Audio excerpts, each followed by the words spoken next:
Dean Peer, Mr. Bell, members of the faculty and members of the student body of this great institution of learning, ladies and gentlemen.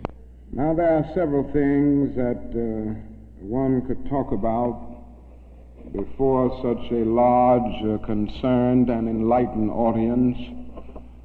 There are so many problems facing our nation and our world that one could just take off anywhere.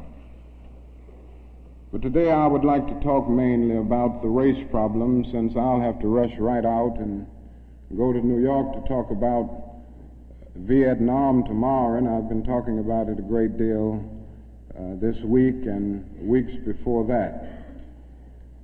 But I'd like to use as a subject from which to speak this afternoon the other America. And I use this subject because there are literally two Americas. One America is beautiful for a situation. And in a sense, this America is overflowing with the milk of prosperity and the honey of opportunity.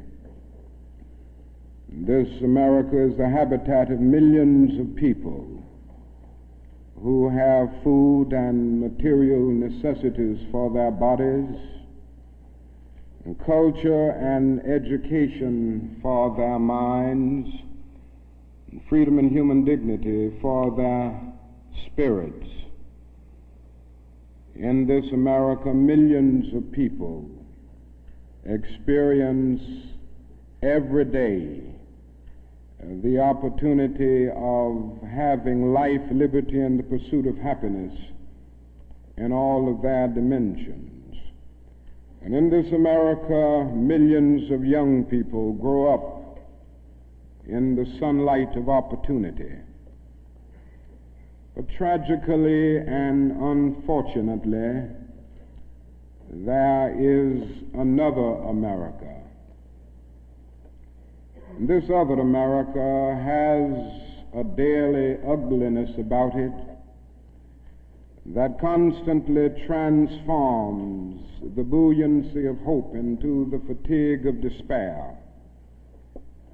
In this America, millions of work-starved men walk the streets daily in search for jobs that do not exist. In this America, millions of people find themselves living in rat-infested, vermin-filled slums. In this America, people are poor by the millions, and they find themselves perishing on a lonely island of poverty in the midst of a vast ocean of material prosperity. In a sense, the greatest tragedy of this other America is what it does to little children. Little children in this other America are forced to grow up with clouds of inferiority forming every day in their little mental skies. And as we look at this other America, we see it as an arena of blasted hopes and shattered dreams. Many people of various backgrounds live in this other America. Some are Mexican Americans, some are Puerto Ricans, some are Indians, some happen to be from other groups. Millions of them are Appalachian whites. Probably the largest group in this other America, in proportion to its size in the population, is the American Negro. The American Negro finds himself living in a triple ghetto, a ghetto of race, a ghetto of poverty, a ghetto is to deal with this problem of the two Americas. We are seeking to make America one nation, indivisible, with liberty and justice for all. Now let me say that the struggle for civil rights, or the struggle to make these two Americas one America, is much more difficult today than it was 5 or 10 years ago. For about a decade or maybe 12 years, we struggled all across the South in glorious struggles to get rid of legal, overt segregation and all of the humiliation that surrounded that system of segregation. In a sense, this was a struggle for decency. We could not go to a lunch counter in so many instances and get a hamburger or a cup of coffee. We could not make use of public accommodations. Public transportation was segregated, and often we had to sit in the back, and within transportation within cities, we often had to stand over empty seats because sections were reserved for whites only. We did not have the right to vote in so many areas of the South. And the struggle was to deal with these problems. Now, certainly they were difficult problems. They were humiliating conditions. And by the thousands, we protested these conditions. We made it clear that it was ultimately more honorable to accept jail cell experiences than to accept segregation and humiliation. By the thousands, students and adults decided to sit in at segregated lunch counters to protest conditions there. And when they were sitting at those lunch counters, they were in reality standing up for the best in the American dream and seeking to take the whole nation back to those great wells of democracy which were dug deep by the founding fathers in the formulation of the Constitution and the Declaration of Independence. Many things were gained as a result of these years of struggle. In 1964, the Civil Rights Bill came into being after the Birmingham movement, which did a great deal to subpoena the conscience of a large segment of the nation to appear before the judgment seat of morality on the whole question of civil rights. After the Selma movement in 1965, we were able to get a voting rights bill. Now, all of these things represented strides, but we must see that the struggle today is much more difficult. It's more difficult today because we are struggling now for genuine equality. And it's much easier to integrate a lunch counter than it is to guarantee a livable income and a good, solid job. It's much easier to guarantee the right to vote than it is to guarantee the right to live in sanitary, decent housing conditions. It is much easier to integrate a public park than it is to make genuine, quality, integrated education a reality. And so today we are struggling for something which says we demand genuine equality. It's not merely a struggle against extremist behavior toward Negroes. And I'm convinced that many of the very people who supported us in the struggle in the South are not willing to go all the way now. I came to see this in a very difficult and painful way in Chicago over the last year, where I've lived and worked. Some of the people who came quickly to march with us in Selma and Birmingham were active around Chicago, And I came to see that so many people who supported morally and even financially what we were doing in Birmingham and Selma were really outraged against the extremist behavior of Bull Connor and Jim Clark toward Negroes, rather than believing in genuine equality for Negroes. And I think this is what we've got to see now, and this is what makes the struggle much more difficult.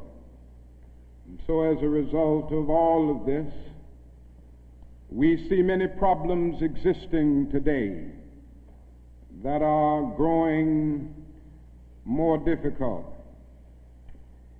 It's something that is often overlooked, but Negroes generally live in worse slums today than 20 or 25 years ago.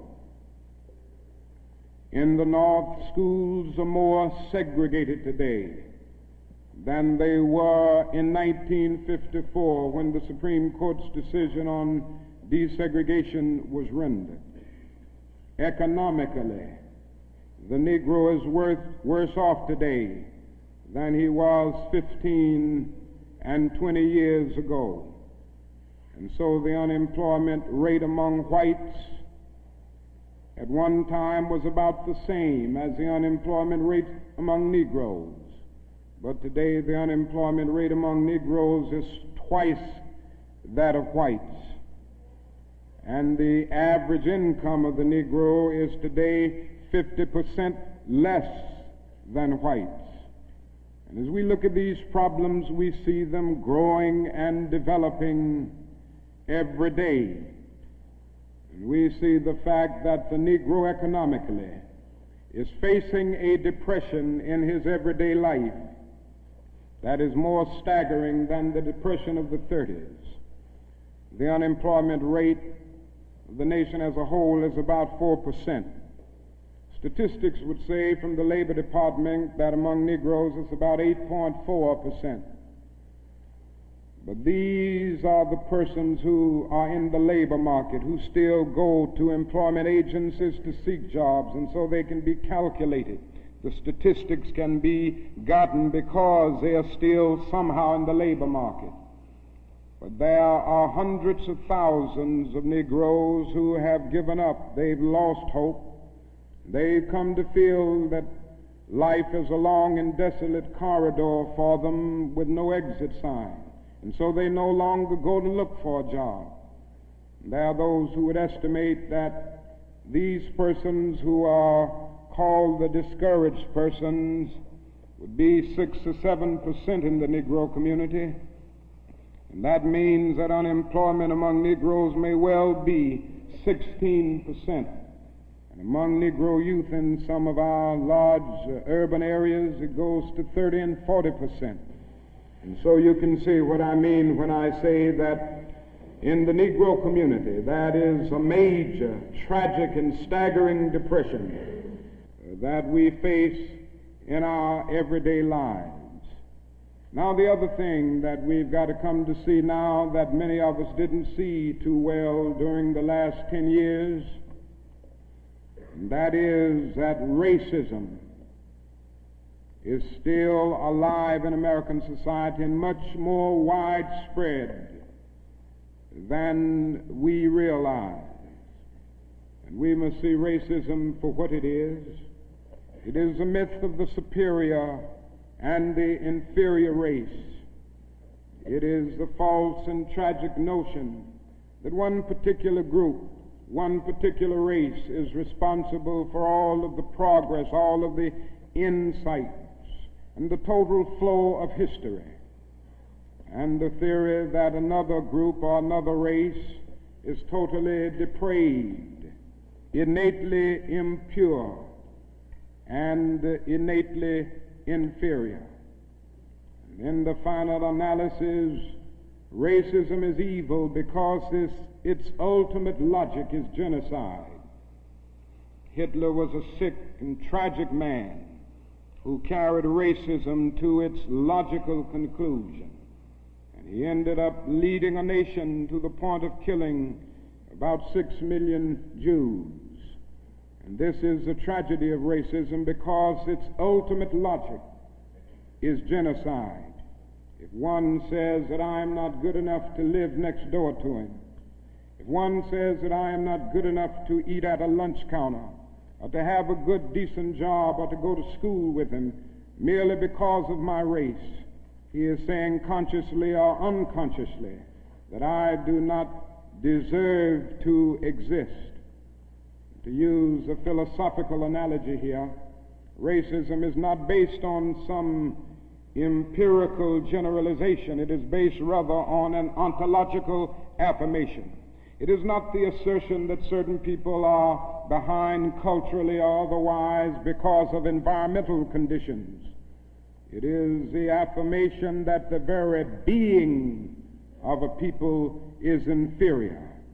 And this is the great tragedy of it. I say that however unpleasant it is, we must honestly see and admit that racism is still deeply rooted all over America. It's still deeply rooted in the North, and it's still deeply rooted in the South. Now this leads me to say something about another discussion that we hear a great deal, and that is the so-called white backlash. I would like to honestly say to you that the white backlash is merely a new name for an old phenomenon. It's not something that just came into being because shouts of black power, or because Negroes engaged in riots in Watts, for instance. The fact is that the state of California voted a fair housing bill out of existence before anybody shouted black power, or before anybody rioted in Watts. It may well be that shouts of black power and riots in Watts and the Harlems and the other areas are the consequences of the white backlash rather than the cause of them. What it is necessary to see is that there has never been a single solid, monistic, determined commitment on the part of the vast majority of white Americans, the whole question of civil rights and on the whole question of racial equality. This is something that truth impels all men of goodwill to admit. It is said on the Statue of Liberty that America is the home of exiles. But it doesn't take us long to realize that America has been the home of its white exiles from Europe, but it has not evinced the same kind of maternal care and concern for its black exiles from Africa. And it is no wonder that in one of his sorrow songs, a Negro could sing out, "Sometimes I feel like a motherless child." What great estrangement, what great sense of rejection caused the people to emerge with such a metaphor as they looked over their lives. What I'm trying to get across is that our nation has constantly taken a positive step forward on the question of racial justice and racial equality. But over and over again at the same time, it made certain backward steps. And this has been the persistence of the so-called white backlash. In 1863, the Negro was freed from the bondage of physical slavery. But at the same time, the nation refused to give him land to make that freedom meaningful. And at that same period, America was giving millions of acres of land in the West and the Midwest, which meant that America was willing to undergird its white peasants from Europe with an economic floor that would make it possible to grow and develop. And refused to give that economic floor to its black peasants, so to speak. And this is why Frederick Douglass could say that emancipation for the Negro was freedom to hunger, freedom to the winds and rains of heaven, freedom without roofs to cover their heads. He went on to say that it was freedom without bread to eat, freedom without land to cultivate. It was freedom and famine at the same time. But it does not stop there. In 1875, the nation passed a civil rights bill and refused to enforce it. In 1964, the nation passed a weaker civil rights bill. And even to this day, that bill has not been totally enforced in all of its dimensions. The nation heralded a new day of concern for the poor, for the poverty-stricken, for the disadvantaged, and brought into being a poverty bill. But at the same time, it put such little money into the program that it was hardly and still remains hardly a good skirmish against poverty. White politicians in suburbs talk eloquently against open housing, and in the same breath contend that they are not racist. And all of this and all of these things tell us that America has been backlashing on the whole question of basic constitutional and God-given rights for Negroes and other disadvantaged groups for more than 300 years. So these conditions, persistence of widespread poverty, of slums, and of tragic conditions in schools and other areas of life, all of these things have brought about a great deal of despair and a great deal of desperation, a great deal of disappointment and even bitterness in the Negro communities. And today all of our cities confront huge problems. All of our cities are potentially powder kegs as a result of the continued existence of these conditions. Many in moments of anger, many in moments of deep bitterness, engage in riots. And let me say, as I've always said, and I will always continue to say, that riots are socially destructive and self-defeating. I'm still convinced that nonviolence is the most potent weapon available to oppress people in their struggle for freedom and justice.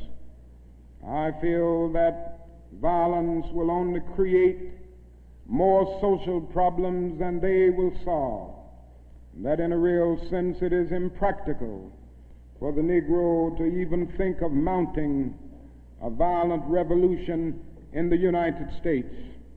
So I will continue to condemn riots and continue to say to my brothers and sisters that this is not the way.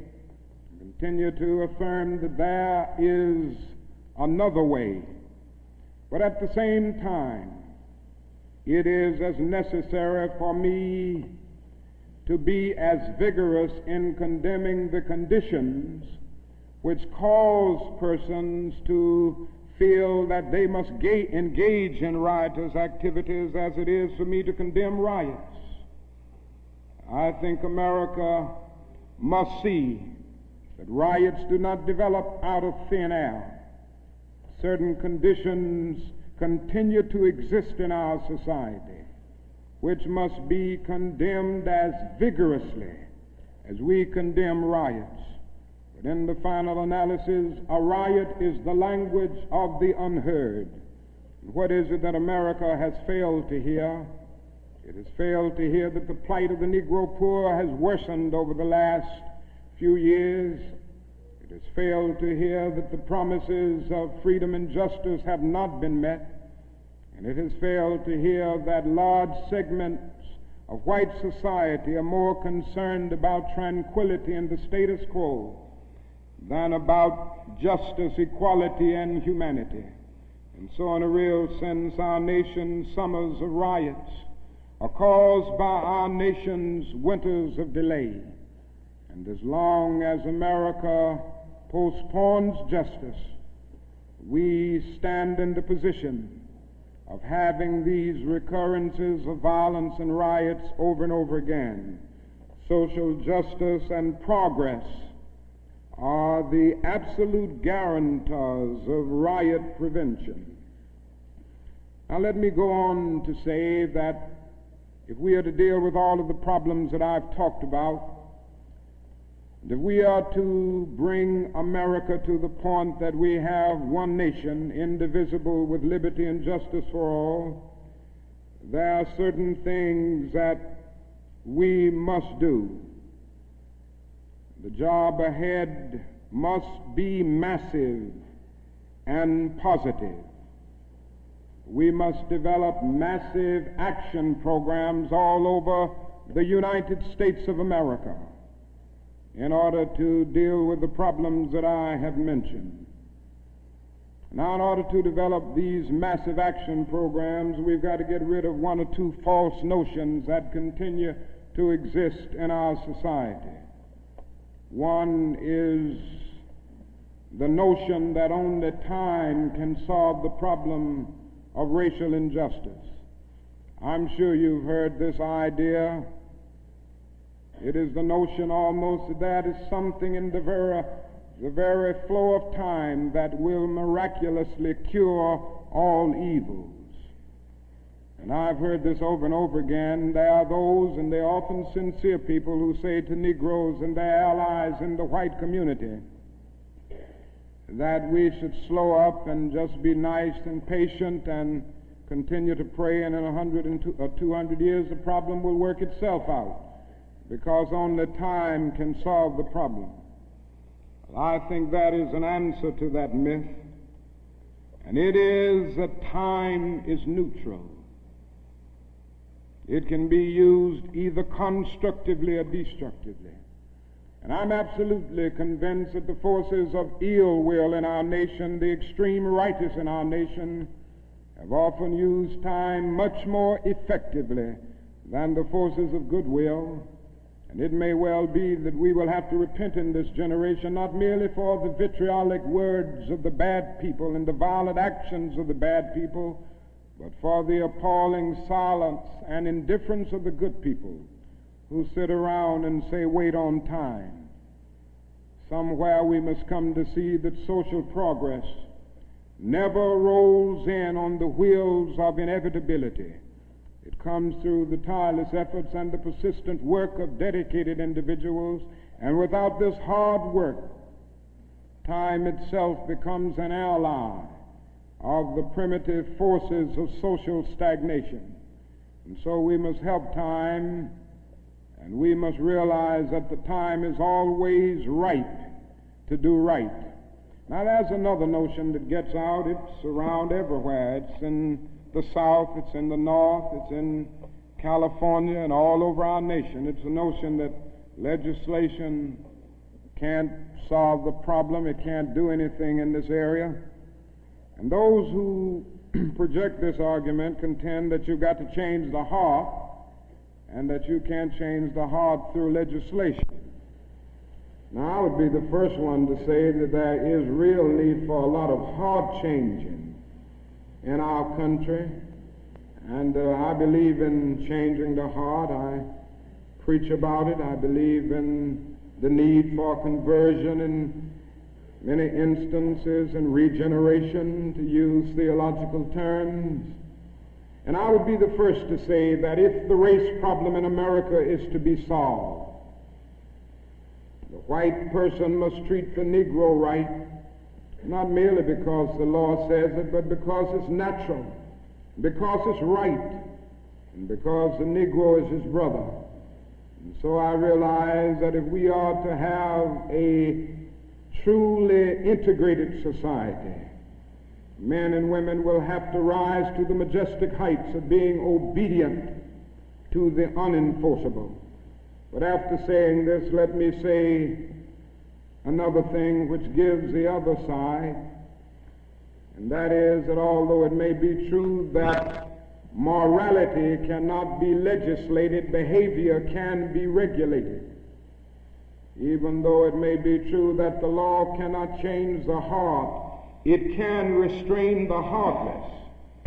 Even though it may be true that the law cannot make a man love me, it can restrain him from lynching me, and I think that's pretty important also. And so while the law may not change the hearts of men, it can and it does change the habits of men. And when you begin to change the habits of men, pretty soon the attitudes will be changed, pretty soon the hearts will be changed. Now, I'm convinced that we still need strong civil rights legislation. And there's a bill before Congress right now to have a national federal open housing bill, a federal law declaring discrimination in housing unconstitutional, and also a bill to make the administration of justice real all over our country. Now, nobody can doubt the need for this. Nobody can doubt the need if he thinks about the fact that since 1963, some 58 Negroes and white civil rights workers have been brutally murdered in the state of Mississippi alone. And not a single person has been convicted for these dastardly crimes. There have been some indictments, but no one has been convicted. And so there is a need for the whole question of the administration of justice.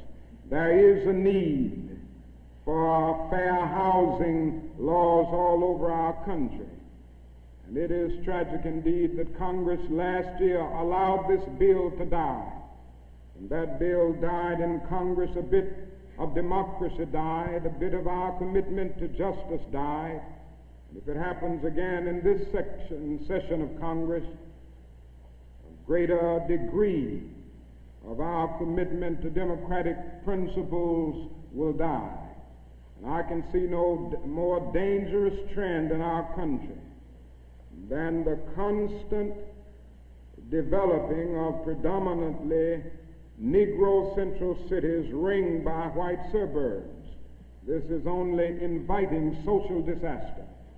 And the only way this problem will be solved is by the nation taking a strong stand and by state governments taking a strong stand against housing segregation and against discrimination in all of these areas. Now, there's another thing that I'd like to mention as I talk about the Massive Action Program, and time will not permit me to go into specific programmatic action to any great degree. But it must be realized now that the Negro cannot solve the problems by himself.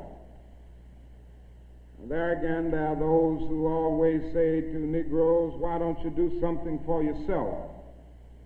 Why don't you lift yourselves by your own bootstraps?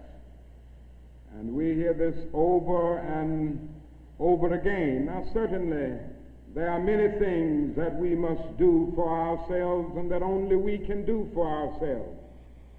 Certainly we must develop within a sense of dignity and self-respect that nobody else can give us, a sense of manhood, a sense of personhood, a sense of not being ashamed of our heritage, not being ashamed of our color.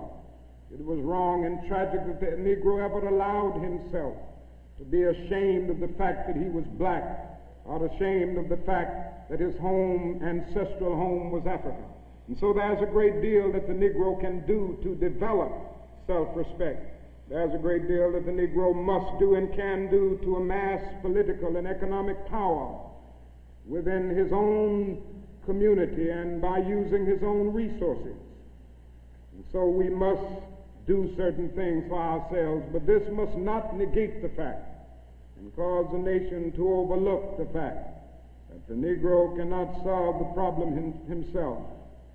A man was on the plane with me some weeks ago, and he came and talked with me, and he said, the problem, Dr. King, that I see with what you all are doing is that every time I see you and other Negroes, you are protesting, and you aren't doing anything for yourselves.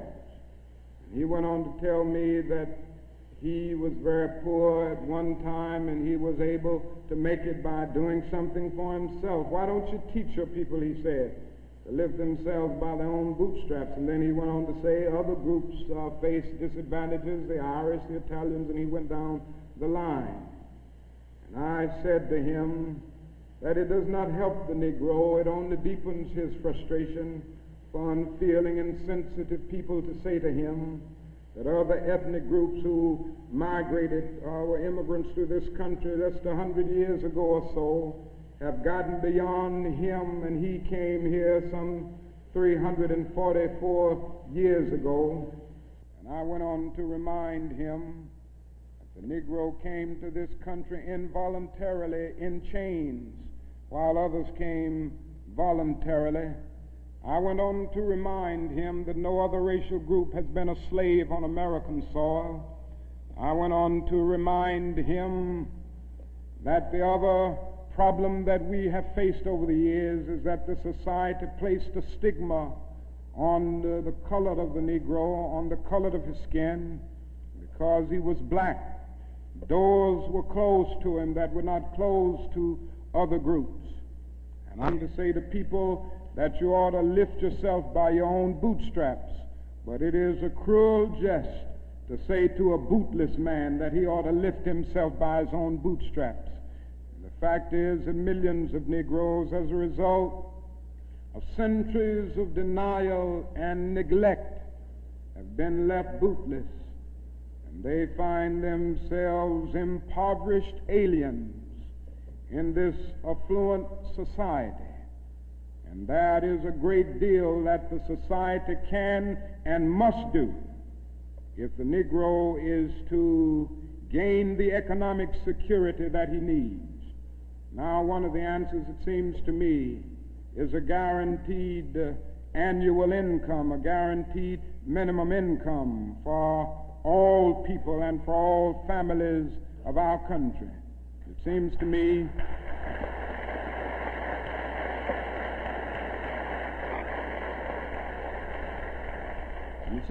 that the civil rights movement must now begin to organize for the guaranteed annual income, begin to organize people all over our country and mobilize forces so that we can bring to the attention of our nation this need and this something which I believe will go a long, long way toward dealing with the Negro's economic problem and the economic problem with many other poor people confronting our nation.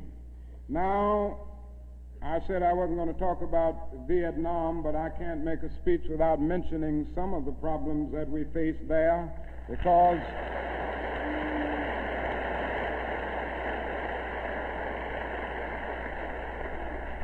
I think this war has diverted attention from civil rights.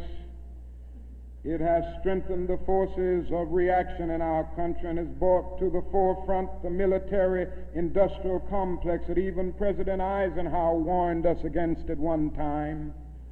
And above all, it is destroying human lives. It's destroying the lives of thousands of the young, promising men of our nation, destroying the lives of little boys and little girls in Vietnam.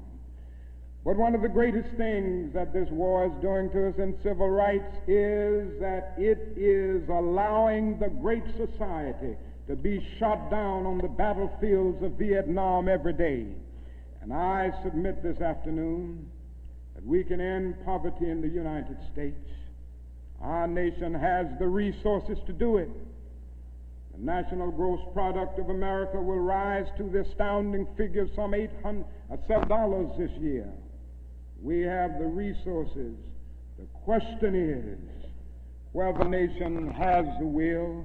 And I submit that if we can spend $5 billion a year to fight an ill-considered war in Vietnam and $20 billion to put a man on the moon, our nation can spend billions of dollars on their own 2 feet right here on earth.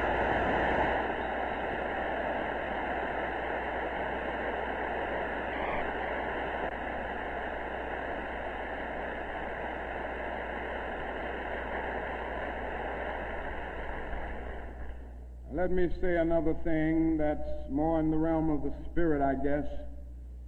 That is, if we are to go on in the days ahead and make true brotherhood a reality, it is necessary for us to realize more than ever before that the destinies of the Negro and the white man are tied together.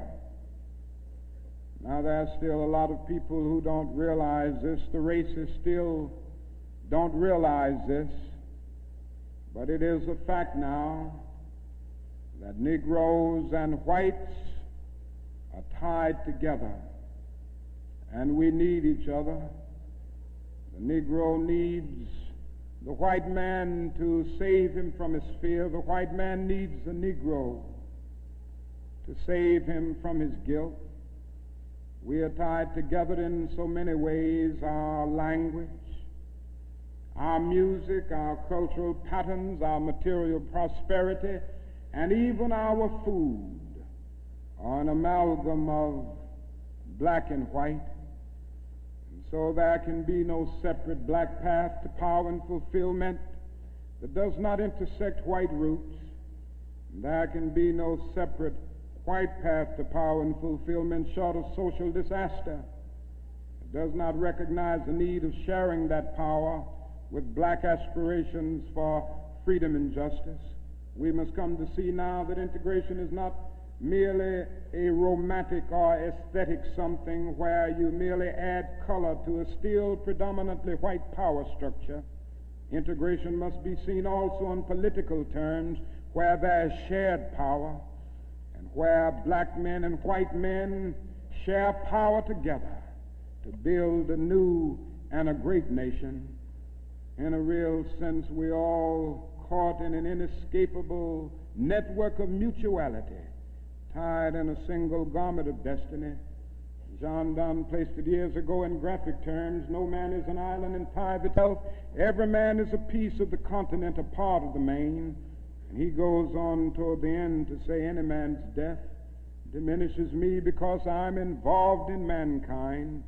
Therefore never sin to know for whom the bell tolls. It tolls for thee. And so we all in the same situation. The salvation of the Negro will mean the salvation of the white man, and the destruction, the life, and of the ongoing progress of the Negro will be the destruction of the ongoing progress of the nation. Now let me say finally that we have difficult days ahead, but I haven't despaired. Somehow I maintain hope in spite of hope, and I've talked about the difficulties and how hard the problems will be as we tackle them. But I want to close by saying this afternoon that I still have faith in the future, and I still believe that these problems can be solved. And so I will not join anyone who will say that we still can't develop a coalition of conscience. I realize and understand the discontent and the agony and the disappointment and even the bitterness of those who feel that whites in America cannot be trusted. And I would be the first to say that there are all too many who are still guided by the racist ethos. But I am still convinced that there are still many white persons of goodwill, and I'm happy to say that I see them every day in the student generation, who cherish democratic principles and justice above principle, and who will stick with the cause of justice and the cause of civil rights and the cause of peace throughout the days ahead. And so I refuse to despair. I think we're going to achieve our freedom, because however much America strays away from the ideals of justice, the goal of America is freedom. Abused and scorned though we may be, our destiny is tied up in the destiny of America. Before the Pilgrim Fathers landed at Plymouth, we were here. Before Jefferson etched across the pages of history the majestic words of the Declaration of Independence, we were here. before the beautiful words of the Star-Spangled Banner were written, we were here. And for more than 2 centuries, our forebears labored here without wages. They made cotton king. They built the homes of their masters in the midst of the most humiliating and oppressive conditions. And yet out of a bottomless vitality, they continued to grow and develop. And I say that if the inexpressible cruelties of slavery couldn't stop us, the opposition that we now face, including the so-called white backlash, will surely fail. We're going to win our freedom, because both the sacred head of our nation and the eternal will of the Almighty God are embodied in our echoing demands. And so I can still sing, we shall overcome. We shall overcome because the arc of the moral universe is long, but it bends toward justice. We shall overcome because Carlyle is right. No lie can live forever. We shall overcome because William Cullen Bryant is right. Truth crushed earth will rise again. We shall overcome because James Russell Lowell is right. Truth forever on the scaffold, wrong forever on the throne. Yet that scaffold sways the future. With faith, we will be able to hew out of the mounting of despair a stone of hope. With this faith, we will be able to transform the jangling discords of our nation into a beautiful symphony of brotherhood. With this faith, we will be able to speed up the day when all of God's children, black men and white men, Jews and Gentiles, Protestants and Catholics, will be able to join hands and live together as brothers and sisters all over this great nation. That will be a great day. That will be a great tomorrow. In the word, to speak symbolically, that will be the day when the morning stars will sing together and the sons of God will shout for joy. Thank you.